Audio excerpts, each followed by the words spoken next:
G-Shock နဲ့ NBA basketball player အရှိမူရာရဲ့ collaboration အလုံးဒီကောင်ကလာတာ brown box နဲ့လာ brown box ကကျတော့ကျွန်တော်တို့ shipping တွေပါပို့တဲ့အချိန်ကျရင်အဲ့လိုအတွင်းနဲ့ပို့ damage တိတ်မထီအောင်လို့ထည့်ပေးထားရတော့ပြီးရင်ထုံးစံတိုင်းပဲ running cap ပါမယ် menu ရဲ့ sound ပါမယ်ပြီးတော့သူ့မှာတုံးပေးထားတဲ့ H logo အဲ့ကောင်ကကျတော့ကျွန်တော်တို့ black sound မူရာလို့ခေါ်တာပေါ့နော်အဲ့ logo လေးကကျတော့သူကကျတော့အရှိမူရာရဲ့နာမည် H ကို signature အနေနဲ့ထည့်ပေးထားတာဒီကောင်ကပြီးရင်ကျွန်တော်ပုံရဆိုရင်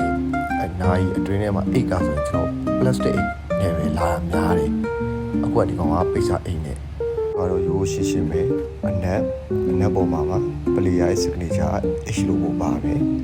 အနီရောင်ရဲ့ပြီးရင် border line တွေရတယ်အနီရောင်ပြီးရင်အဲ့မှာ school လေးတွေကျွန်တော်တို့